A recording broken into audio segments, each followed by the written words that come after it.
$200. That was the price stamped on birth certificates issued by the Sisters of Perpetual Mercy in southern Louisiana between 1842 and 1856.14 years of carefully documented transactions. 87 babies sold to plantation families across 3 parishes. The sisters called them blessed adoptions and promised each child came from unfortunate circumstances requiring Christian charity. But when a fire destroyed the Convent's East Wing in March 1856, the flames exposed ledgers that told a different story. Every single infant had been born within those walls. Every mother's name was listed in a separate book locked in the Mother Superior's office, and every one of those mothers wore a nun's habit by day while laboring in the convent's cotton fields by night. The church buried the evidence within 48 hours, but 3 letters survived, written by women who never learned to write their own names. Before we continue with the story of Our Lady of Sorrows Convent, make sure you subscribe to this channel and hit that notification bell so you never miss stories like this. And in the comments, tell us what state you're listening from. We love hearing from our community across America. What those letters revealed would challenge everything the parish believed about faith, mercy, and the women who claimed to serve God. St. Augustine Parish stretched along the western bank of the Atchafalaya River in Louisiana, where moss-draped cypresses cast shadows across water the color of weak tea. In 1840, the parish contained 11 sugar plantations, 23 slave quarters, 2 cotton gins, and exactly 1 Catholic institution, the Convent of Our Lady of Sorrows. The sisters had arrived from France in 1808, part of a wave of religious refugees fleeing Napoleon's persecution of the church. They established their order on 80 acres donated by the Devout family, wealthy sugar planters who saw spiritual prestige in hosting brides of Christ.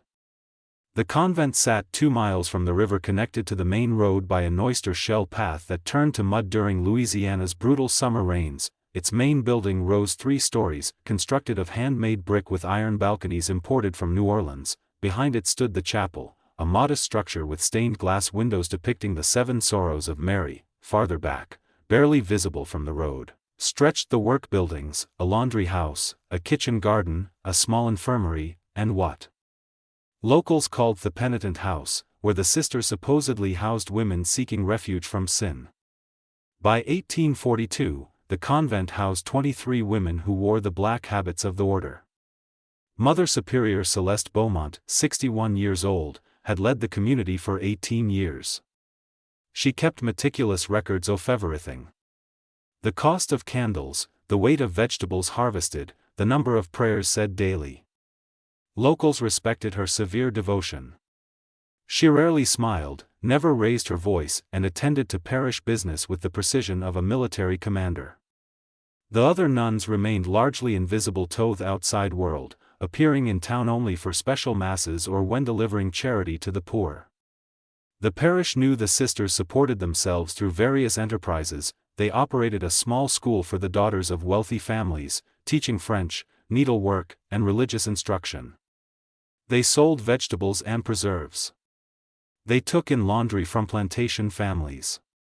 And according to discreet announcements in the New Orleans Catholic Register, they occasionally facilitated Christian adoptions for families blessed with wealth but cursed with childlessness. Nobody questioned these arrangements. Louisiana's Catholic families trusted the church implicitly. If the sisters said a child needed alms, and if a family could afford the charitable donation of $200, the transaction seemed blessed by God Himself. The babies arrived healthy, baptized with certificates of birth signed by Mother Superior Beaumont, and witnessed by the parish priest, Father Antoine Dufresne. What nobody knew, what nobody could have imagined, was that behind the convent's charitable facade existed a system as calculated and cruel as any plantation slave economy. A system that turned faith into currency and transformed women's bodies into profit. The truth began with a woman named Ruth. Ruth arrived at the convent in April 1841. Though arrived suggests choice, and Ruth had none. She was 19 years old, the property of Charles Devoe, grandson of the family that had donated the convent. Charles owned 42 enslaved people across his 300-acre plantation. Ruth was one of them, born in the quarters, daughter of a field hand named Sarah, who died when Ruth was 12. Charles Deere had a problem that spring. His wife, Amelie, had noticed changes in Ruth's appearance that suggested inevitable consequences of Charles' regular visits to the quarters. Amélie, raised in New Orleans society and educated by Ursuline nuns, knew how Tori had the signs of pregnancy, and understood exactly what they meant about her husband's activities. But confronting Charles directly would have been unseemly. Instead, she found a solution that satisfied both propriety and revenge. She suggested Charles donate Ruth services to the Sisters of Perpetual Mercy. The convent always needed help, Amélie said sweetly over breakfast. The donation would demonstrate their family's continued commitment to the church. Nobody would question a master lending a servant to support God's work, and Ruth would disappear from the plantation from Amal's daily humiliation from Charles's nocturnal accessibility. Charles agreed immediately, relieved to have the problem resolved without scandal. He delivered Ruth to the convent on a Tuesday morning in late April, when dogwoods were blooming and the air smelled of honeysuckle and river mud. Mother Superior Beaumont met them at the door, her face impassive as Charles explained that Ruth would serve the convent for as long as the sisters found her useful. "We accept this charitable gift," Mother Superior said, her French accent still thick after 33 years in Louisiana. "The girl will be put to good use in God's service." Ruth stood between them, silent as required, her hands clasped over the slight swell of her belly that would become obvious within weeks. She wore the rough cotton dress of a house servant, her hair wrapped in a faded yellow cloth. She didn't look at Charles or at the nun. She had learned years ago that invisibility was survival. Charles departed without another word to Ruth. She never saw him again. Mother Superior led Ruth through the main building, past parlors furnished with donated furniture from parish families, past the refectory where sisters ate in silence, past the chapel where candles burned before plaster saints. They walked across the courtyard, past the kitchen garden where three figures in black habits bent over bean plants, and approached a long low building Ruth hadn't noticed from the road. "The penitent house," Mother Superior said, producing a key from the ring at her waist, "where women come to contemplate their sins and seek redemption through labor." The door opened onto a corridor lined with narrow doors on both sides. The air inside smelled of lye soap, sweat, and something else Ruth couldn't identify, something like the iron smell of blood. Mother Superior opened the third door on the left, revealing a small room perhaps 8 feet by 10. It contained a narrow bed with a thin mattress, a chamber pot, a small table and a wooden cross on the wall. "You will sleep here," Mother Superior said. "You will rise at 4:30 when the bell rings. You will work in the fields until noon, rest for 1 hour, then work in the laundry until 6 o'clock. You will eat 2 meals daily. You will not speak to other women unless necessary for work. You will pray for the salvation of your immortal soul. When your time comes, Sister Martyr will attend you. After you have recovered, you will return to work. Your child will be given to a good Christian family who will raise it in the faith. This is God's mercy toward your sin." Ruth finally looked up at the Mother Superior's face. The nun's eyes were gray, cold as river water in January. "Do you understand?" Ruth nodded. "Say yes, Mother Superior." "Yes, Mother Superior." "You will address all the sisters with proper respect. You will be obedient in all things. Disobedience will be corrected through prayer and fasting.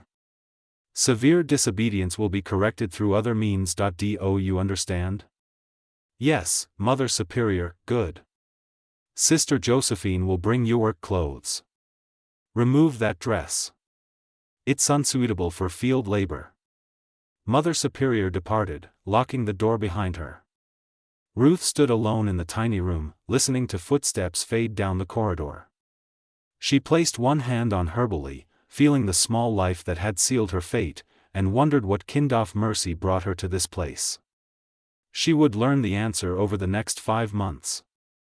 Ruth discovered she wasn't alone in the penitent house on her first morning when the bell rang at 4:30 in darkness so complete she couldn't see her own hands. She heard movement in other rooms. Footsteps, the sound of someone coughing, a child's brief cry quickly hushed. When Sister Josephine unlocked her door and handed her work clothes, a rough gray dress and a straw hat, Ruth counted at least 5 other doors being opened along the corridor. In the dim light of pre-dawn, she saw them. 6 other women, all between 15 and 25 years old, all in various stages of pregnancy. They moved silently, heads down, following Sister Josephine toward the fields behind the convent. Nobody spoke. Nobody looked at each other directly. The cotton field stretched for 20 acres behind the penitent house, hidden from the main road by a line of live oaks. This was the convent's industrial enterprise. Sanctioned by the parish as a way for the sisters to become self-sufficient, the cotton was sold to brokers in New Orleans, the proceeds funding the convent's operations. What the parish didn't know was who worked those fields every morning and evening, 6 days a week, 50 weeks a year. Ruth joined the line of women moving between the rows, picking bowls under the supervision of Sister Josephine, who walked the field's edge with a bell she rang if anyone slowed their pace. The work was familiar. Ruth had picked cotton since she was 6 years old on the Dio plantation, but pregnancy made it harder to bend, harder to breathe, harder to maintain the steady rhythm that prevented the overseers, or in this case, the sisters' attention. By the time the sun rose fully, sweat soaked Ruth's dress. Her back ached. The baby pressed against her bladder, she worked mechanically, hands moving through the motion she'd performed thousands of times, her mind elsewhere, remembering the plantation, her mother, the quarters where at least she'd had community, conversation, shared suffering. Here there was only silence and the rustle of cotton plants. At noon, Sister Josephine rang her bell. The women filed back to the penitent house, where tin bowls of beans and cornbread waited on a long table in what the sisters called the refectory, though it was really just an extension of the corridor with benches. Ruth ate quickly, ravenously. A younger woman, perhaps 16, sat across from her. Their eyes met briefly. The girl looked away.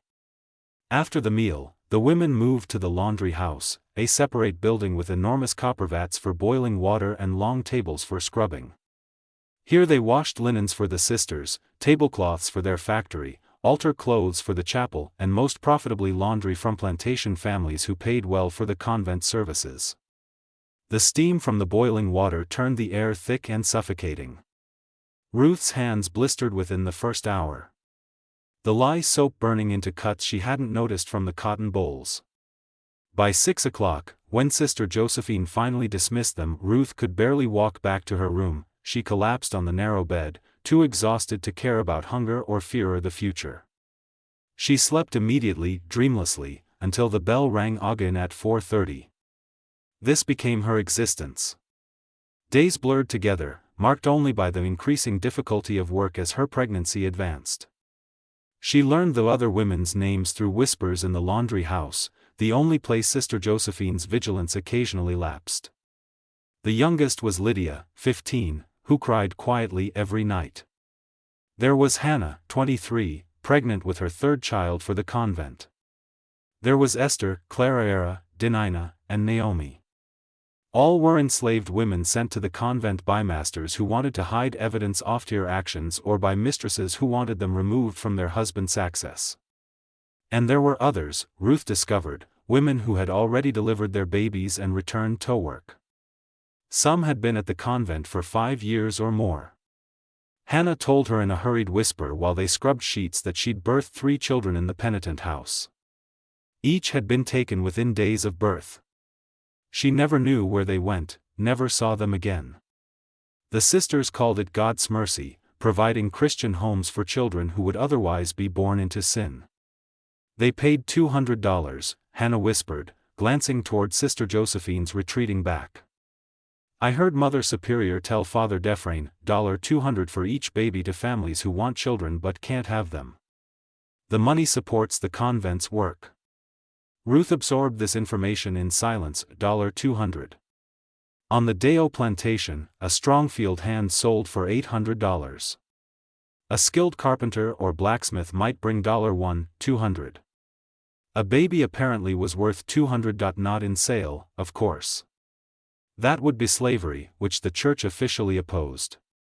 This was adoption, facilitated by charitable sisters, requiring only a donation that happened to be the same amount every time. The mathematics of it clicked into place in Ruth's mind like puzzle pieces she didn't want to see. The convent housed at any given time 7 to 9 pregnant women. Each delivered a baby. Each baby was sold, though never called that. At $200 per child with perhaps 10 to 12 babies per year, the convent generated $2,000 to $2,400 annually from this charitable work alone. More than enough to justify the cost of feeding the women, housing them, maintaining the penitent house. It was slavery, Ruth realized, but slavery refined to a particularly cruel efficiency. The masters profited by removing evidence of their sins. The church profited by selling the consequences, and the women themselves, already enslaved, became vessels for reproduction. Their bodies turned into factories for producing profit disguised as mercy. That night, Ruth lay awake in her narrow room, feeling her baby move inside her, and understood with crystalline clarity that she was trapped in a system that would take everything from her, including the child she'd never chosen to conceive, but would nonetheless mourn when it disappeared into some wealthy family's nursery. She also understood that nobody would ever believe this was happening, even if she could tell them. Who would question the Sisters of Perpetual Mercy? Who would investigate a convent's charitable adoptions? Who would listen to the testimony of enslaved women who weren't even allowed to speak in public? The perfect crime, Ruth thought, is one disguised as virtue. Ruth's baby was born on a September morning in 1841, when humidity hung so thick in the air it felt like drowning. Sister Marie T's attended the birth, assisted by Hannah, who had birthed enough children to know the process. The labor lasted 14 hours, Ruth screamed until her voice gave out, then suffered in silence, grinding her teeth against pain that felt like her body was tearing itself apart from the inside. When the baby finally emerged, Sister Marie Therese cleaned him efficiently, wrapped him in a white cloth, and held him up for Ruth to see. A boy, small but healthy. His eyes were closed, his fists clenched, his face red from the trauma of birth. "You may hold him briefly," Sister Marit Tz said, her voice not unkind. "Then he must be baptized." Ruth took her son, feeling his weight in her arms, memorizing every detail of his face. His fingers were perfect, tiny crescents of fingernails, skin soft as rose petals. He made a small sound. Not quite a cry, more like a question.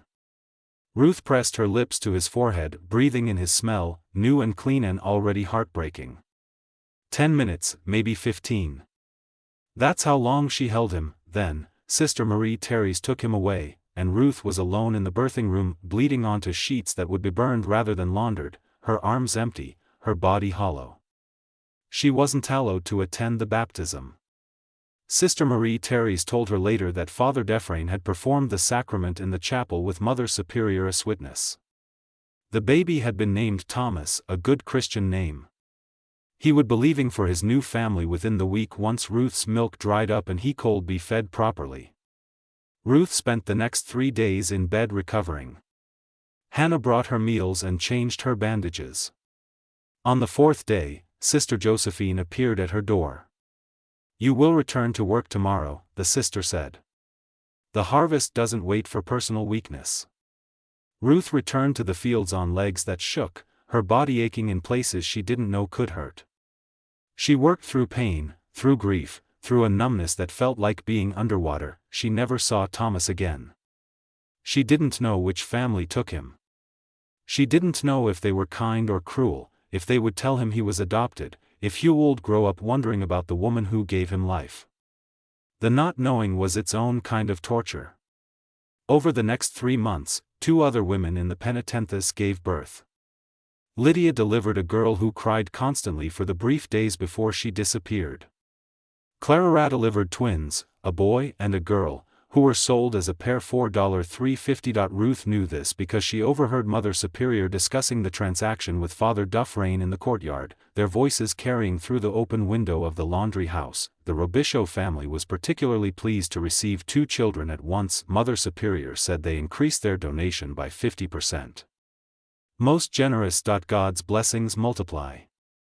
Father Dufresne replied, "Your work here is truly miraculous, Mother Superior. These orphans find loving homes, and the convent's mission continues." Ruth's hands clenched around the sheet she was scrubbing. Orphans, they called the babies orphans, as if their mothers were dead rather than enslaved 20 yards away, breaking their bodies in cotton fields to support the very system that stole their children. That evening, Ruth spoke to Hannah in the refectory, breaking the rule of silence while Sister Josephine was in the kitchen. "How long have you been here?" Hannah's eyes flicked nervously toward the door, then back to Ruth. 5 years. Since I was 18. Do you ever? Ruth stopped, unsure how to phrase the question. Do you ever think about leaving? Hannah's laugh was bitter and brief. Where would I go? I'm property of the Theet family. They sent me here. If I run, they'll find me and it'll be worse. At least here I'm fed regularly and not. She trailed off, but Ruth understood.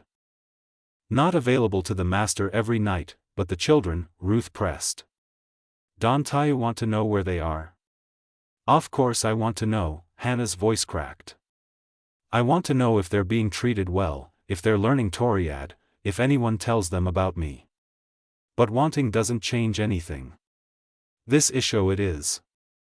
This is how it'll always be. Ruth stared at her bowl of beans, cold now, congealing. Hannah was probably right. The system was too entrenched, too profitable, too protected by religious authority.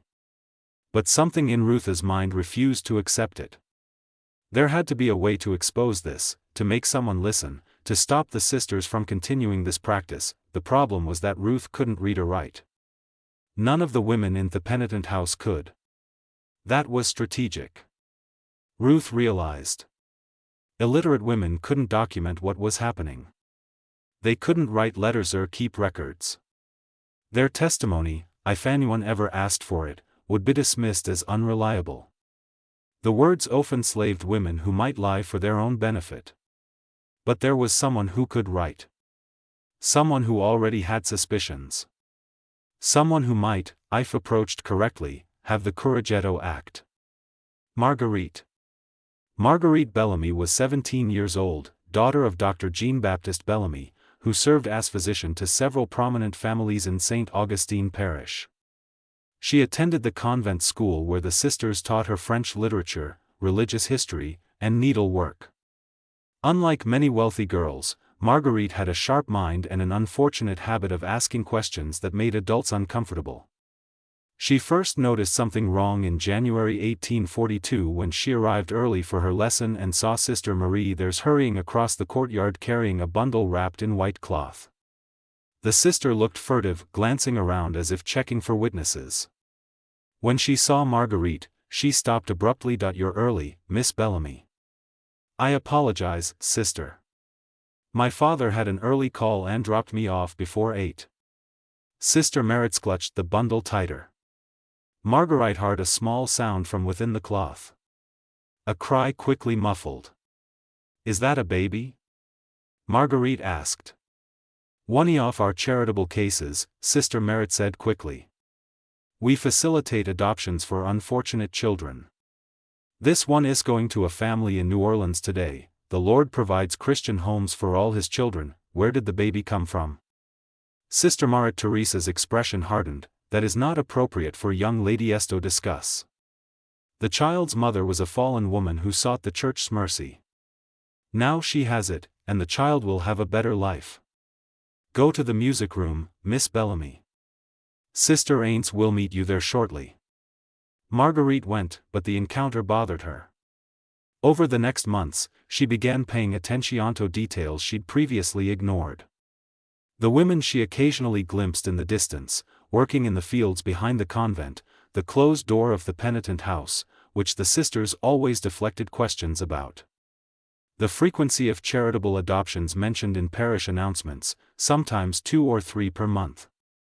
In May, her father mentioned something that made the pieces start fitting together. They were at dinner and Dr. Bellamy was discussing his patients with Margaret's mother. Charles Deveau asked me to examine one of his house servants today, he said, cutting his roast. Apparently, the girl had become pregnant, and they sent her to the convent for redemptive labor. He wanted to know if that kind of work was safe during pregnancy. I told him probably not, but I doubt he cared much about my medical opinion. Margaret's mother frowned. They send pregnant servants to the convent. Apparently, it's common practice. The masters don't want them visible on the plantation, and the convent needs workers. After the baby is born, the sisters arrange an adoption. Everyone benefits. Everyone benefits. Marguerite thought about that phrase for days afterward. Who benefited? Not the mothers, certainly not the babies taken from their mothers within days of birth. Perhaps the adopting families who got children without questions about their origins, perhaps the convent which gained workers and adoption fees. Perhaps the masters who removed evidence of their own transgressions. She began watching more carefully during her twice-weekly lessons at the convent. She noted the locked door to the penitent house. She counted the women in the distant fields, always between 6 and 9 of them. She overheard conversations between sisters about deliveries and arrangements and donations. She saw babies being carried out of the convent in white bundles, always by Sister Merits, always discreetly. In July, she did something dangerous. She arrived at the convent 30 minutes early, told the sister at the door she needed to use the privy and instead walked toward the penitentes. The door was locked as expected, but she could hear sounds from inside, movement. A woman's voice humming something that sounded like a lullaby, Ababy crying, Miss Bellamy. Mother Superior's voice behind her made Marguerite jump. You appear to be lost. I was looking for the privy, Mother Superior. The privy is in the opposite direction. This is the penitent house. It is not for visitors. Mother Superior's face was composed, both her eyes were ice. Marguerite felt ackle run through her despite the July heat. I apologize for my confusion. See that you don't become confused again. Now go to your lesson. Marguerite went, but she understood she'd been warned. Mother Superior knew she was asking questions, noticing things she wasn't supposed to notice. The next week, when Marguerite arrived for her lesson, Sister Angus informed her that the school would be closed for August due to maintenance work. When September came, Margarita received a polite letter from Mother Superior explaining that the school would no longer accept students over 16, as the sisters felt older girls should focus on preparing for marriage rather than continued education. Marguerite had been expelled politely but firmly for curiosity. She told her father, who dismissed her concerns. The sisters run a respectable institution. Marguerite, whatever you think you saw, you misunderstood. It's not appropriate for young ladies to speculate about such matters. But Marguerite couldn't let it go. In November, she did something even more dangerous. She wrote a letter to the bishop in New Orleans describing watched, observed, and asking for an investigation. She signed it with her full name, sealed it carefully, and gave it to a family friend traveling to the city. 2 weeks later, her father was called to meet with Father Dufresne. He turned home furious. You wrote to the bishop, he demanded, making accusations against the Sisters of Perpetual Mercy. Do you have any idea the scandal you could have caused? Did the bishop investigate? The bishop spoke with Mother Superior, who explained that they facilitate charitable adoptions and housewomen seeking redemption. Everything is entirely proper.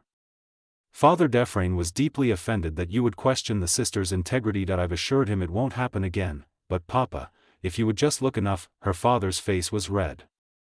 You will not discuss this again. You will not write any more letters. You will not embarrass this family further. Do you understand? Marguerite understood. She understood that challenging the church was impossible. She understood that enslaved women's suffering was invisible to people who didn't want to see it. She understood that the system protected itself perfectly. But she also understood in the way privileged young women sometimes stumble upon truth through cracks in the comfortable world built around them, that something terrible was happening in the convent and nobody with power cared enough to stop it. Just when we thought we'd seen it all, the horror in St. Augustine Parish intensifies. If this story is giving you chills, share this video with a friend who loves dark mysteries. Hit that like button to support our content, and don't forget to subscribe to never miss stories like this. Let's discover together what happens next. What Marguerite didn't know was that Ruth had been watching her during those months, noticing the girl's attention, her questions, her sudden expulsion from the school. And Ruth, who had been planning for weeks, decided to take a risk that could either save them all or destroy her. Ruth's second pregnancy became obvious in March 1843. The father was unknown to her, a detail that didn't matter in a system where pregnancy itself was the only relevant fact. She would deliver in October, another baby to be baptized and sold, another $200 for the convent's coffers, another piece of her soul torn away. But this time, Ruth had a plan. She'd been watching Sister Marie Tz for 18 months now, studying the woman's patterns, her moments of weakness, the brief flashes of humanity that suggested conscience still lived beneath the habit. Sister Marie Tz was not cruel like Sister Josephine, whose bell rang with vindictive precision whenever a woman slowed her pace in the fields. Marie Tz was simply exhausted, a woman doing work she'd never imagined when she took her vows in France 30 years ago. She'd come to Louisiana expecting to teach children and tend the sick, not to midwife enslaved women and hand their babies to wealthy strangers. Ruth had seen the sisters' hands shake after difficult births. She'd heard her praying in the corridor, words in French that Ruth couldn't understand, but recognized as pleas for forgiveness. And most importantly, Ruth had noticed that Sister Marie Tz kept detailed records of every birth, writing in a leather-bound book she carried in her apron pocket. If that book could be copied, if those records could reach someone who cared about justice, perhaps the convent system could be exposed. The problem was that Ruth couldn't read or write. None of the women in the penitent house could. That was strategic. Ruth had realized illiterate women couldn't document their own suffering. They couldn't write letters or keep evidence. Their words, if spoken, would be dismissed as unreliable testimony from enslaved women who might lie for personal gain. But Sister Marie Tz could write, and Ruth had been carefully, methodically planting seeds of doubt in the sister's mind during every interaction over the past year. It began small questions during examinations posed in the humble tone expected of enslaved women, but designate to make the sister think, "My baby will be happy with his new family, won't he, sister?" Of course. We only place children with good Christian families. Do they love them? The families who take our babies? Sister Maritz's hands had paused just briefly on Ruth's swollen belly. They want children desperately. That's why they come to us, because they can't have their own. Yes. So, our babies fill an emptiness in their lives. That's beautiful, sister. That must make you feel like you're doing God's work. The sister had looked at Ruth, then really looked at her, and Ruth had seen uncertainty in those tired eyes. It is God's work, Maritz said. But her voice lacked conviction. Over months, Ruth continued the careful erosion of the sister's certainty. She never accused, never challenged directly. Instead, she asked questions that forced Mar to confront the contradictions in the system she served. Sister, do the families know about us? The mothers, they know the children come from unfortunate circumstances? Do they know we re-enslaved? That we didn't choose to become pregnant? That we work in the fields while carrying their children? The circumstances of conception are not relevant to the children's futures, aren't they, though? If I were one of those families, I think I'd want to know the truth. I'd want to know if the mother agreed to give up her baby or if the baby was taken from her. Sister Marie Tz had closed her medical bag with more force than necessary. You ask too many questions, Ruth. It's dangerous to question God's plan. I'm not questioning God, sister. I'm questioning whether this is truly His plan or just what Mother Superior tells us is His plan. The sister had left quickly after that, but Ruth saw she'd struck something deep. Over the following weeks, Ruth noticed changes in Marie Tz's behavior. The sister moved more slowly through her duties as if weighed down by thoughts she couldn't escape. She spent more time in the chapel praying alone. And she began looking at the women in the penitent house differently, not as problems to be managed, but as human beings suffering under a system that used them. In May, Ruth took the greatest risk yet. During an examination, when they were alone in the small birthing room, Ruth spoke with unusual directness. Sister, if someone wanted to write a letter, could you help them? Marita's face went pale. Who would you write to? Someone who might listen. Someone who already suspects what's happening here. There is no one who would listen to enslaved women. Your testimony has no legal standing. You should accept your circumstances and pray for strength. But me testimony combined with yours would have standing. You're a white woman, a nun, a witness to everything that happens here. If you testified to what you've seen, people would have to listen. Sister Marie Tz stood abruptly, her chair scraping against the wooden floor. You speak dangerously. Mother Superior would punish such talk. I could punish you myself for suggesting I betray my order. Is it betrayal to tell the truth? Is it betrayal to stop injustice? It's not injustice if it's sanctioned by the Church. Then why do you pray for forgiveness after every birth? Why do your hands shake when you take the babies away? Why do you look like you're carrying the weight of mortal sin? Marie Tz's eyes filled with tears. Because I am, she whispered. Then she fled the room, leaving Ruth alone with the understanding that she'd pushed the sister to a breaking point.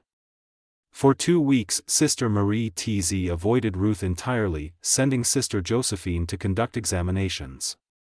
Ruth feared she'd gone too far, that the sister would report her to Mother Superior, that punishment would follow, but nothing happened. The convent continued its rhythms. Wake at 4:30, work the fields until noon, laundry until 6 o'clock, prayers, sleep, repeat. Then in June, on a morning when fog rolled thick across the cotton fields, and Ruth could barely see the woman working beside her, Sister Marie appeared at the field's edge. She walked directly to Ruth, ignoring Sister Josephine's questioning look. Come with me. Urinate in the infirmary. Ruth followed, her heart pounding. Had someone discovered their conversations? Was these a pretext for punishment? But Mars led her not to the infirmary, but to a small storage room behind the laundry house, a space filled with cleaning supplies and spare linens. The sister closed the door and spoke in a rushed whisper. If I help you, if I write what you tell me to write, you must never speak my name. If Mother Superior discovers I've betrayed the order, I'll be excommunicated. I'll lose everything. Do you understand? Ruth's breath caught. I understand. I've been praying for guidance. I've asked God to show me the right path. And every time I pray, I see the faces of the babies I've delivered. 83 children in my 14 years here. I remember every one of them. I remember their mothers' faces when I took them away. And I can't pretend anymore that this is mercy. It's cruelty dressed in religious vestments. It's profit disguised as charity. And I've been complicit in it for too long. Then help me stop it. A Sister Marie Tz pulled a small notebook from her apron, the kind used for household accounts. I can't write much, a few pages at most. If Mother Superior notices missing paper from her office, she'll investigate. But I can write your testimony and the testimonies of other women if they'll speak. I can copy portions of the financial ledger showing the systematic income from adoptions. And I can document the names of masters who've sent women here along with the names of families who've received babies. Will that be enough? It's more than we had yesterday. Ruth said, it's evidence. It's truth. That's all we can offer. Over the next 3 weeks, during stolen moments between duties, Sister Marie Tz collected testimonies. She spoke with Hannah, who described delivering 3 children and never seeing any of them again. She spoke with Esther, who'd been at the convent for 4 years. She spoke with Clara, whose twins had been sold as a pair for $3.50. Each woman's story added weight to the evidence, confirming that this wasn't isolated incidents, but systematic exploitation. Ruth dictated her own testimony during a late-night visit to the storage room, speaking by candlelight while Marita Ray's hand moved across paper, capturing every detail. Ruth described her arrival at the convent, the conditions in the penitentiary, the fieldwork during pregnancy, the moment her first son was taken from her arms. She named Charles Dero as the father of her children and described how his wife had arranged her removal to the convent to hide evidence of her husband's actions. Write this, sister. We are enslaved twice here. Once by the masters who own our bodies and again by the church that steals our children. The sisters call it mercy, but mercy doesn't come with a price tag of $200. This isn't adoption. It's trafficking. The convent profits from our pregnancies while claiming to serve God. Sister Marie Terrace wrote it all, her hand steady despite visible fear. When she finished, she had 5 pages of testimony, each one signed with an X, where the women couldn't write their names. She also had 3 pages copied from Mother Superior's financial ledgers, showing systematic income recorded as charitable donations, but noted with precision that suggested business transactions rather than gifts. On a July evening when thunderstorms rolled across the parish and lightning illuminated the convent in brief stark flashes, Sister Marie Terrace completed her final task. She wrote her own affidavit describing everything she'd witnessed in 14 years. The number of births, the systematic sale of infants, the exploitation of enslaved women, the complicity of Mother Superior and Father Drain. She signed her name at the bottom, Marie T.Z. Dum, and dated it July 14, 1843. "Now, we need to get this to someone who can act on it," she said to Ruth during their final meeting in the storage room, someone with legal standing and the courage to challenge the church. The girl, Ruth said, Marguerite Bellamy. She tried once to expose the convent. She wrote to the bishop. She asked questions that got her expelled from the school. If we give her this evidence, she might try again. She's just a girl, 17 years old. What can she do against the church? More than we can do alone. And according to Hannah, the girl's brother recently returned from studying law in New Orleans. Maybe he'll help her. Sister Marita Ray folded the pages carefully, tucking them into a waterproof pouch taken from the medical supplies. "I'll deliver these to her tomorrow when I go to town for supplies. I'll claim a need to visit Dr. Bellamy for treatment. The girl is often at her father's clinic. I'll find a way to give her the documents. Thank you, sister. You're risking everything for us." Marita Ray's face was drawn with fear and determination. "I'm risking everything to stop being complicit in evil. There's a difference. Pray that this works, Ruth, pray that someone finally listens." The next day, Sister Marie T.Z. made her journey to town. Marguerite Bellamy was arranging medical supplies in her father's clinic when Sister Marie T.Z. arrived, claiming she needed treatment for a persistent cough that made breathing difficult. Dr. Bellamy examined her thoroughly, listened to her chest, and found her lungs completely clear. "There's nothing wrong with you, sister," he said, puzzled. "Your breathing is normal. Perhaps you're experiencing anxiety rather than a physical ailment, perhaps." Sister Meritz agreed. "Might I rest for a moment before returning to the convent? The heat has made me lightheaded." Dr. Bellamy, always solicitor of the religious, offered her water and suggested she sit in the waiting room while he attended to another patient. He left Sister Marie Terrace alone with Marguerite, who was organizing bandages with the focused attention of someone trying to look busy while listening to every word. The moment Dr. Bellamy's footsteps faded, Sister Marie moved quickly. She approached Marguerite, pulled the waterproof pouch from beneath her habit, and pressed it into the girl's hands. "Read these tonight," she whispered urgently. "Everything you suspected is true. Everything is documented here. But be warned, if you act on this information, you'll face opposition from forces more powerful than you can imagine. The church protects its own. Wealthy families protect their reputations, and the law protects property rights over human dignity. Even with evidence, justice isn't guaranteed." Before Marguerite could respond, Sister Marie Rees swept out of the clinic, leaving the girl holding a pouch that would either change everything or destroy her family's standing in the parish. That evening, Marguerite waited until the household slept before lighting a candle in her bedroom and opening the pouch. She read Ruth's testimony first, the words hitting her like physical blows, then Hannah's account, then Esther's, then Clara's. 5 different women, 5 variations of the same horror, systematic exploitation, stolen children, profit disguised as mercy. The financial records confirmed everything with brutal precision. Column after column of charitable donations, each exactly $200 except for the twin delivery noted at $350. The entries went back to 1835, 8 years before Marguerite was born. 83 documented transactions over that period. $16,600 in total revenue from selling babies. Sister Marie Tz's affidavit was the final piece. A religious woman's confession of complicity and determination to expose the truth. Her signature at the bottom made it legally significant. Her testimony would carry weight that enslaved women's words never could in Louisiana courts. Margaret's hands shook as she read. This was worse than her darkest suspicions. She'd imagined questionable adoption practices, perhaps some financial irregularities, but this was an entire system carefully constructed, operating for years with the blessing of church authorities and the silent cooperation of parish families who asked no questions about where the babies came from. She needed help. Not from her father, who dismissed her concerns before.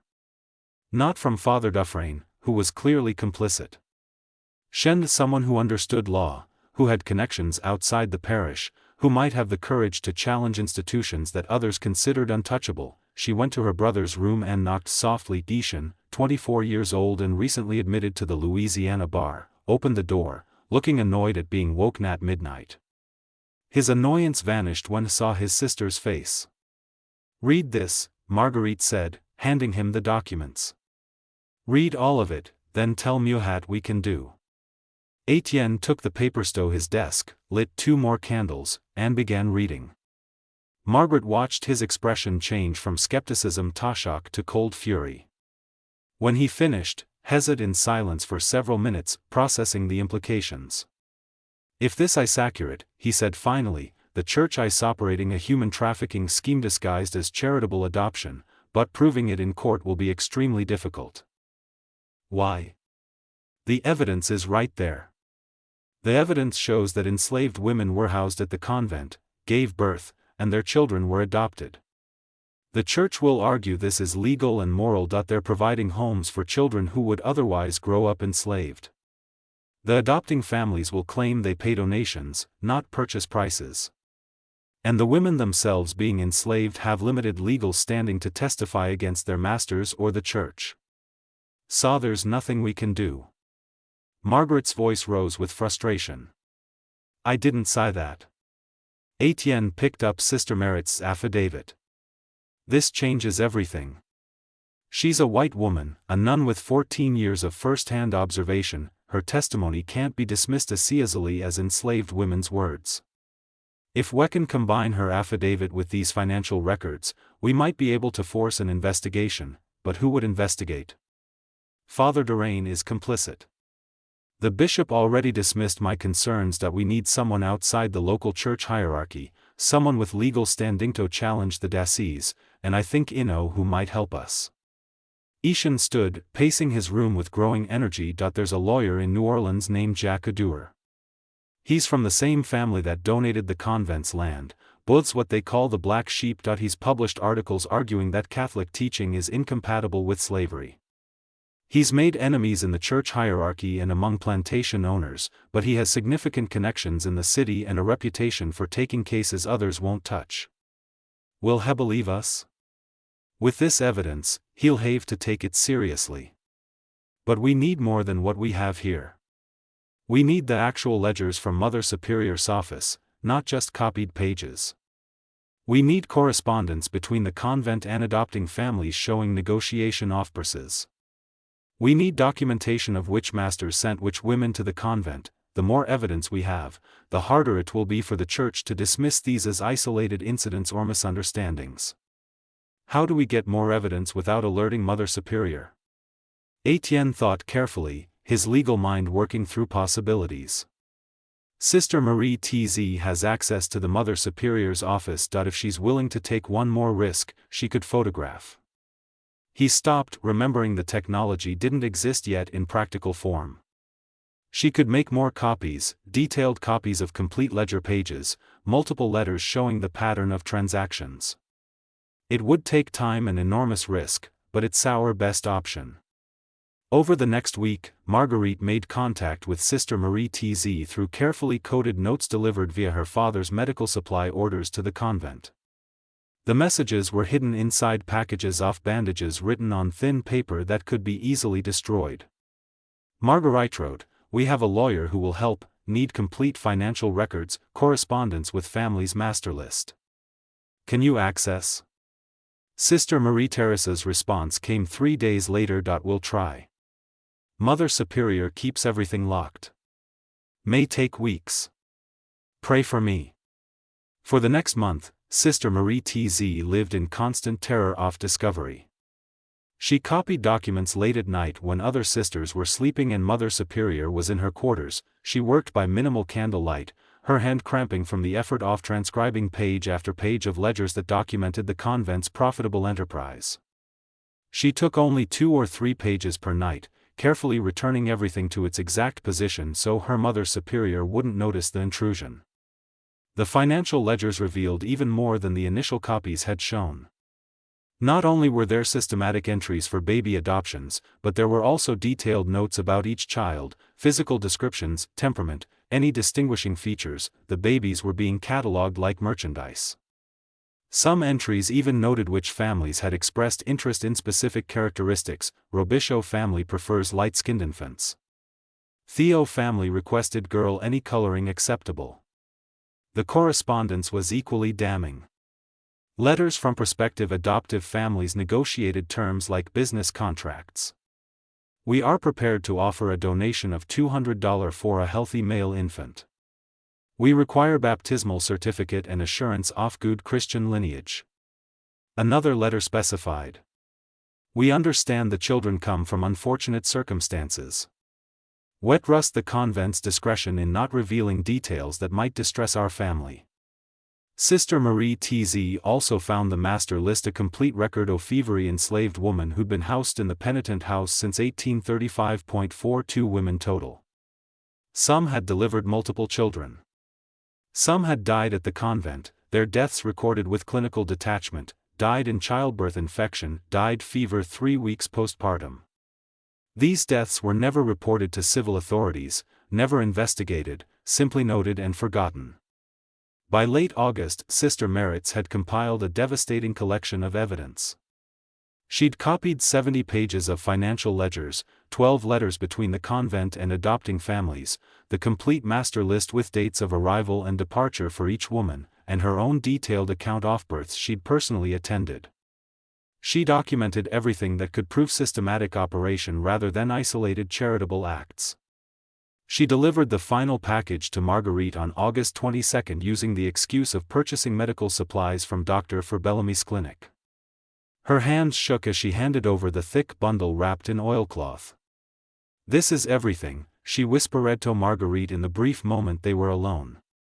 "If Mother Superior discovers what I've done, I'll be excommunicated. I've betrayed my order, my vows, everything I've sworn to uphold. But I can't serve God by serving evil. I can't claim to follow Christ while participating in the systematic theft of children from their mothers.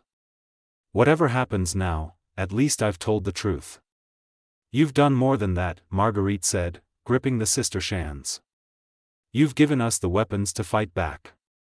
You've given those women a voice when everyone else silenced them. That's not betrayal. That's courage." Sister Marita Ray's eyes filled with tears. "Then I pray it's enough. I pray someone finally listens." The next day, Ishan departed for New Orleans with the complete package of evidence. He rode for 2 days, Aravinjan the city on August 24. He went directly to Jacques Dirou's office, a modest building near the French Quarter that served as headquarters for the lawyers' crusade against slavery's worst abuses. Jacques Divo was 46 years old, his hair graying early from stress and late nights spent writing legal briefs that challenged Louisiana's entire social order. He'd been disowned by his wealthy family for his abolitionist views, but had built a respected practice defending enslaved people in freedom suits and prosecuting whites who committed egregious violence against blacks. He was known for taking cases others wouldn't touch and for his refusal to be intimidated by powerful opponents. When Etienne Bellamy appeared in his office with a package containing 70 pages of evidence against a Catholic convent, Divo's first instinct was skepticism. The church was too powerful, too entrenched in Louisiana society. Accusations against religious orders rarely went anywhere, and young lawyers who pursued them often found their careers destroyed. But as he read through the documents, devo-skepticism transformed into barely controlled rage. He read every page methodically, making notes, cross-referencing names, calculating financial totals. When he finished, he looked at Etienne with new respect. "This is the most comprehensive documentation of systematic exploitation I've seen in 20 years of practice," he said. "If even half of this is accurate, the Convent of Our Lady of Sorrows has been operating a human trafficking enterprise under the guise of charitable adoption. They've generated over $16,000 through the sale of enslaved children. They've worked pregnant women in cotton fields, and they've done it all with the explicit knowledge and participation of church authorities." "Can you prosecute?" Etienne asked. "Prosecute? No, these women are enslaved property. Under Louisiana law, their children are also property. The masters who sent them to the convent were within their legal rights. The adopting families paid donations, not purchase prices, which technically makes the transactions legal. And the church has extensive legal protections that shield religious orders from civil prosecution. Then what can we do?"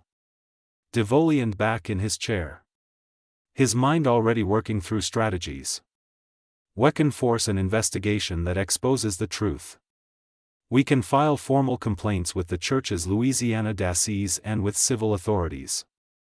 We can generate enough public scandal that the church has to act to protect its reputation.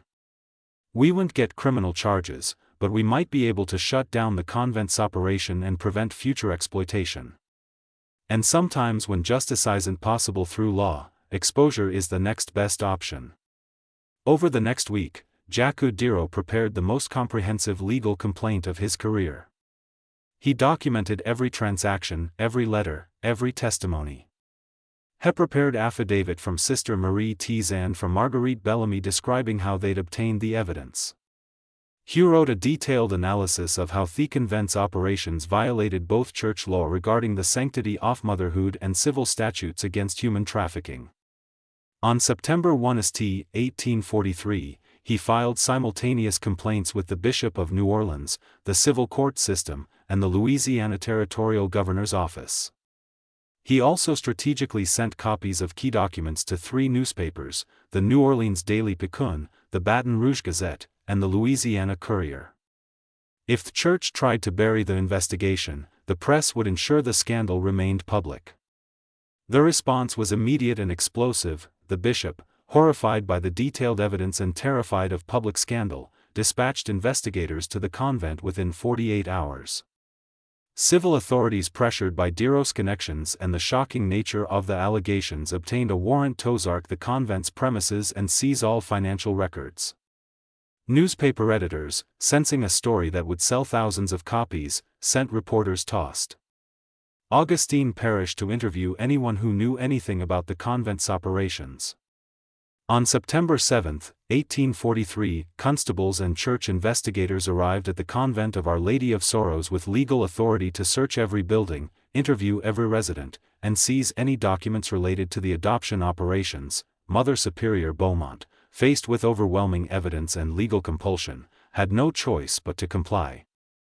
The investigators opened the locked doors of the penitent house and found 9 women in various stages of pregnancy, living in conditions that shocked even hardened officials accustomed to the realities of slavery. The rooms were cramped, poorly ventilated, furnished with only the barest necessities. The women themselves showed signs of malnutrition and exhaustion. 3 newborn infants were discovered in a separate nursery room being cared for by an elderly enslaved woman while awaiting placement with adoptive families. The investigators seized Mother Superior's ledgers, her correspondence, and every document in her locked cabinets. They interviewed the women, though their legal testimony was limited by their enslaved status. They questioned the sisters, most of whom claimed ignorance of the financial arrangements, and insisted they were simply following Mother Superior's orders. Sister Marie Thérèse was interviewed separately. She confessed everything. Her role in copying the documents, her growing disgust with the convent's operations, her decision to help expose the truth. The church investigators were torn between admiration for her conscience and fury at her betrayal of the order. In the end, they placed her under temporary house arrest while they decided her fate. The scandal exploded across Louisiana and beyond. The Daily Picayune front page stories for 2 weeks straight with headlines that grew increasingly sensational. Convent accused of selling babies. Church officials profited from enslaved mothers. Systematic exploitation disguised as charity. The stories spread to newspapers in Charleston, Atlanta, Richmond, and even northern cities like Boston and Philadelphia, where abolitionists seized on the scandalous evidence of slavery's corrupting influence on all institutions, including religious ones. The legal and ecclesiastical proceedings that followed were complicated, protracted, and ultimately limited by the same system that had enabled the exploitation in the first place. The reality was that under Louisiana law, enslaved women and their children were property. The masters who sent women to the convent had acted within their legal rights. The adopting families had paid donations rather than purchase prices, which made the transactions technically legal, even if morally reprehensible. Mother Superior Celeste Bowman was removed from her position and sent to a cloistered monastery in France where she would spend the remainder of her life in prayer and penance. She never publicly acknowledged wrongdoing, maintaining until her death in 1851 that she had served God's will by providing Christian homes for children who would otherwise have grown up in bondage. Father Antoine Dufresne, whose signatures appeared one very baptismal certificate and who had blessed every adoption, was reassigned to a remote parish in northern Louisiana near the Arkansas border. He served there until his death in 1856, never again rising to positions of authority within the church hierarchy. The other sisters at the convent were dispersed to different institutions across the diocese. Most claimed they had known nothing about the financial arrangements and had simply followed orders. Whether this was true or convenient fiction would never be determined. Sister Marie Tz Dumeau faced the harshest personal consequences despite being the whistleblower who'd exposed the scandal. The church authorities deliberated for months about her fate. She had broken her vows of obedience by stealing documents and sharing them with outsiders. She had caused enormous scandal and embarrassment to the church, but she had also acted according to her conscience and exposed genuine wrongdoing. In December 1843, the bishop reached a decision. Sister Marie Tz would be released from her vows, but not excommunicated. She would be allowed to live religious life with her soul intact, but would never be permitted to serve in any Catholic institution again. She was essentially exiled from the only life she'd known for 33 years. She left Louisiana in January 1844, traveling to Philadelphia, where she found work as a midwife serving poor families in Thessaly's immigrant neighborhoods. She never married, never returned to religious life, but spent the rest of her days delivering babies and ensuring mothers kept their children. She died in 1867 at age 63. Her grave marked with a simple stone that read, "She served conscience above comfort." Jacques Deere fought for 2 years to achieve some measure of justice for the women and children affected by the convent's operations. He filed numerous legal motions, appealed to church authorities, and lobbied Louisiana legislators to create new laws protecting enslaved women from similar exploitation. His efforts achieved 3 small but significant victories. First, in March 1845, the church issued a formal directive prohibiting any Catholic institution in Louisiana from housing enslaved women for purposes of labor or childbirth. The directive carefully avoided acknowledging systematic wrongdoing, but made it impossible for the convent model to be replicated elsewhere. Second, civil authorities created new requirements for adoption processes, mandating that birth mothers sign consent forms and that adoptions be registered with local courts rather than handled privately through religious institutions. These requirements had limited effect on enslaved women who legally couldn't give consent, but they created a paper trail that made covert operations more difficult. Third, and most importantly, Deo secured the release of detailed records showing which children had been adopted by which families. This information was placed in sealed files with the Louisiana territorial government to be opened only by the children themselves once they reached adulthood. It was imperfect justice. The children had already been separated from their mothers, but it gave them the possibility of someday learning their true origins. The convent itself closed temporarily in September 1843 and remained empty for 3 years while the church decided its fate. In 1847, it reopened under completely new management with strict oversight from the diocese and a focus exclusively on education for the daughters of wealthy families. It operated in this capacity until 1923, when declining enrollment and rising costs forced its permanent closure. The women who'd been held in the penitent house were returned to their masters in the weeks following the investigation. For them, exposure of the scandal changed little. Ruth went back to the Devo plantation and continued working in the fields and the house until the end of slavery in 1865. She delivered one more child in 1845, a daughter she was allowed to keep because by then Charles Dero's wife had died and he'd lost interest in hiding evidence of his affairs. Hannah died in childbirth in 1848, delivering her fifth child. The baby died with her. They were buried together in the plantation slave cemetery, their grave marked with wooden crosses that rotted away within a decade. Lydia, the youngest of the women Ruth had known in the penitent house, never recovered from the trauma of losing her child. She became increasingly withdrawn, refusing to work, barely eating. In 1850, her masters sold her to a plantation in Mississippi. Her fate after that was unrecorded. Clara, Esther, Dina, Naomi, the other women whose names appeared in Sister Marie Theresa's testimony, returned to their various plantations and disappeared into the vast, largely undocumented lives of enslaved people in the antebellum South. Some may have survived to see freedom in 1865. Some almost certainly didn't. The children sold through the convent system grew up scattered across Louisiana and beyond. Some in New Orleans, some on plantations, some in small towns throughout the South. Most were never told they were adopted. Those who eventually learned the truth faced the devastating reality that their birth records contained only minimal information. A date, a location, a price paid. Their mothers' names were often listed simply as unknown or recorded only by first name with no surname, making reunion nearly impossible. But there were exceptions. In the 1870s and 1880s, as some of the adopted children reached adulthood and began searching for their origins, a few managed to trace their way back to the convent records that Jack Dero had secured. These records, stored in Louisiana's territorial archives, contained the master list that Sister Marie Therese had copied. Names of enslaved women, names of their masters, dates of birth for each child. Ruth was among the few mothers who was found by her child. In 1872, when she was 50 years old and living in New Orleans as a free woman working as a heiress, a young man named Thomas Robichaud appeared at her door.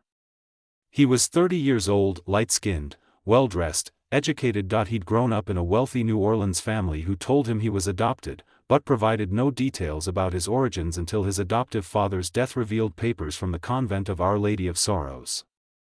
Thomas had spent 2 years tracing his birth through the archived records, searching for any woman named Ruth, who'd been at the convent in 1841. He'd found 3 possibilities. Ruth was the second he'd located, and the moment he saw her face, he knew. They had the same eyes, the same shape of mouth, the same slight gap between their front teeth. They sat together in Ruth's small room near the docks. And she told him everything about the Devo plantation, about his father Charles, about being sent to the convent, about the 10 minutes she'd held him after his birth before he was taken away, about spending 31 years wondering what had become of him, whether he was alive, whether he was treated well, whether he ever thought about the woman who'd given him life. Thomas listened with tears streaming down his face. He told her about his childhood with the Robichaud family who had been kind but distant, about his education, his work as a clerk in a shipping firm, his marriage the previous year. About always feeling incomplete, always knowing something essential was missing from his understanding of himself. "I'm sorry," Ruth said at one point. "I'm sorry you were raised by strangers. I'm sorry I couldn't keep you. I'm sorry for all of it." "You have nothing to apologize for," Thomas said fiercely. "You were enslaved, you had no choice. They stole me from you. That's not your fault." From that day forward, Thomas visited Ruth regularly, usually on Sunday afternoons when his work schedule allowed. He brought her money when she needed it, food when she was ill, company when she was lonely. He introduced her to his wife, who was kind and welcoming despite the unusual circumstances. When Thomas' first child was born in 1874, he named her Ruth after the grandmother she would grow up knowing. For Ruth, these visits were both joy and pain. Joy because she found her son because he was alive and well and had become a good man. Pain because she couldn't help thinking about her other children. The daughter born in 1843 that she'd never even held, never named, never knew what became of. Thomas tried to help her search the records for that daughter, but they found nothing. Either the records were incomplete or the adoption had been handled entirely off the books, or the child had died young. Ruth would never know. She died in 1884 at age 62, her body worn out from decades of hard labor. Thomas arranged for her burial in a Catholic cemetery in New Orleans with a proper headstone that read, "Ruth, beloved mother, born into bondage, died in freedom. Her truth set others free." He visited her grave monthly until his own death in 1921. Always bringing fresh flowers and always telling his children and grandchildren the story of their grandmother, who'd had the courage to speak truth when silence would have been safer. Marguerite Bellamy married in 1846 at age 21 to a lawyer from Baton Rouge who shared her sense of justice and her willingness to challenge authority. She never forgot the role she'd played in exposing the convent's operations. And she spent much of her adult life involved in charitable work focused on improving conditions for enslaved people and after 1865 for newly freed blacks trying to build lives in the chaotic post-war South. She kept all the documents related to the convent scandal in a locked box which she donated to Louisiana State University before her death in 1903.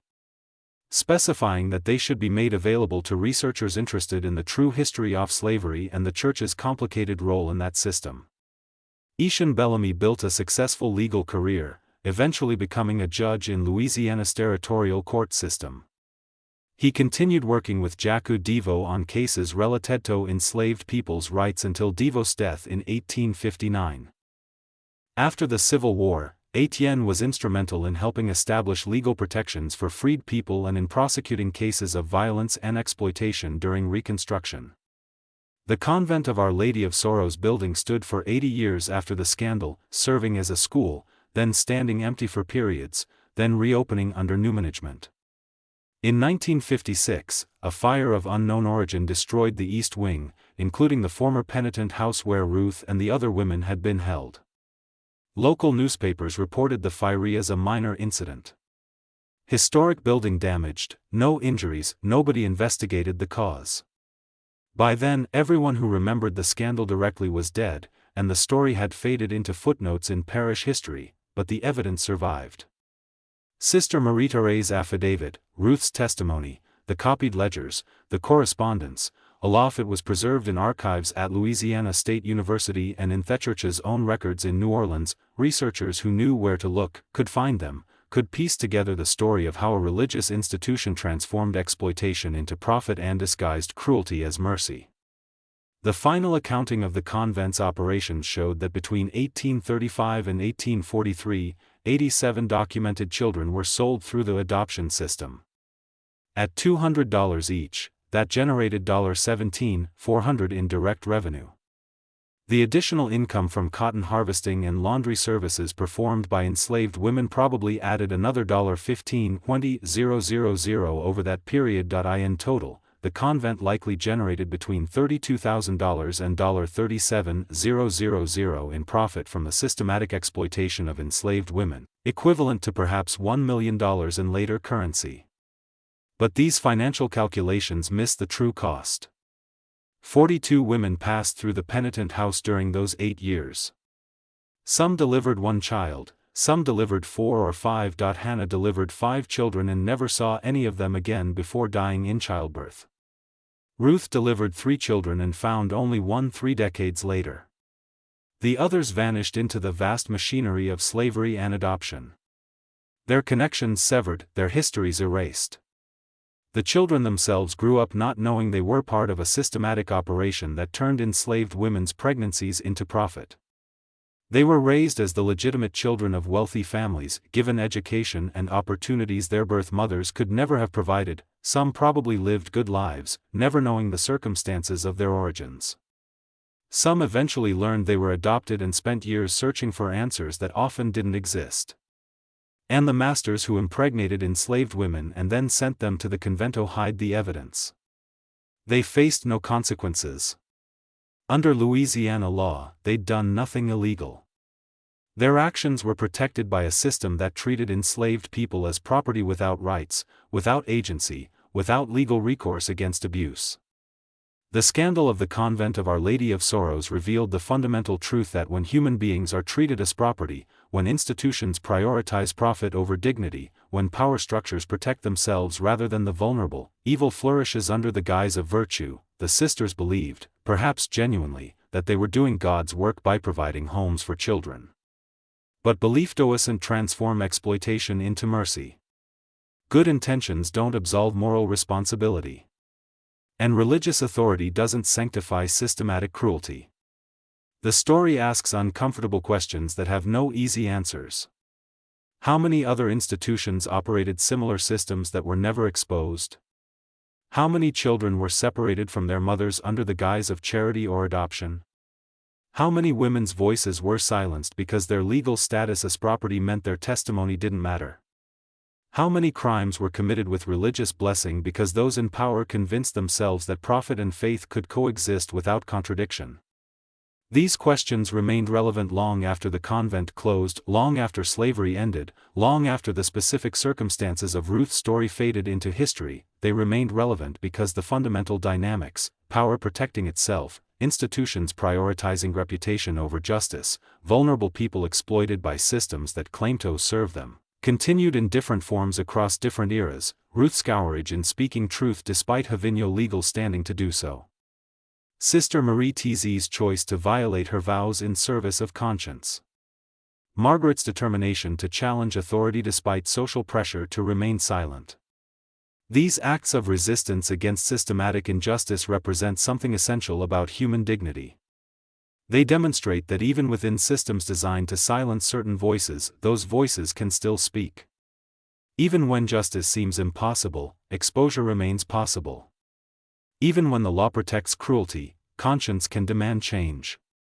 The documents they created, the testimony they preserved became evidence not just of specific crimes but of broader truths about how systems of oppression function. They showed how exploitation can be disguised as charity, how profit can be justified through religious language, how institutions can commit systematic abuses while maintaining public reputations for virtue. These lessons remained relevant long after the Convent of Our Lady of Sorrows disappeared from Louisiana's landscape. In the end, the scandal changed little structurally, but revealed much about human nature and institutional power. The convent closed, the specific operation ended. But slavery continued for another 22 years, exploitation of vulnerable people continued in different forms. And the tension between conscience and complicity, between speaking truth and protecting comfort, continued to define how individuals respond when they discover they're part of systems that cause harm. Ruth lived long enough to see slavery end, to be reunited with one of her children, to die as a free woman rather than someone's property. In her final years, when Thomas visited with his children, she would sometimes tell them stories about the convent, about the women she'd known there, about the courage it took to speak truth when silence would have been safer. She wanted them to understand that resistance was possible even in impossible circumstances, that dignity could survive even systematic attempts to destroy it. Remember, she told Thomas's eldest daughter shortly before her death that every system that treats people as property, every institution that puts profit before human dignity depends on silence. It depends on people not asking questions, not challenging authority, not speaking uncomfortable truths. The moment someone breaks that silence, the moment someone documents the reality behind the facade, the system becomes visible. And once it's visible, it can be challenged. That's what we did. We made the invisible visible. We made the silent spoken. And even though justice was incomplete, even though consequences were limited, we told the truth. That matters. It always matters. She died 3 days later peacefully in her sleep with Thomas holding her hand. On her gravestone, he ensured that her truth was preserved in stone, a permanent record that she had existed, had suffered, had resisted, and had ultimately survived long enough to see her story acknowledged rather than buried. The story of the Convent of Our Lady of Sorrows serves as a reminder that history contains countless such stories of exploitation disguised as mercy, of cruelty justified through religious language, of vulnerable people systematically abused by institutions that claimed to serve them. Some were exposed and documented. Many more were not. But each one represents human beings who suffered, who resisted when they could, and who deserve to be remembered not as nameless victims, but as individuals who faced impossible circumstances with whatever courage they could muster. What do you think of this story? Do you believe everything was revealed? Everything. The Church never released all its documents about the convent, and many questions remain unanswered. How many other convents operated similar systems? How many children were sold under the guise of charity? How many women's stories were lost because nobody bothered to document them or because the documents were destroyed before they could be preserved? Leave your comment below with your thoughts. If you found this story compelling and want to hear more histories that challenge comfortable narratives, subscribe to this channel, hit the notification bell, and share this video with someone who appreciates dark historical truths. See you in the next video.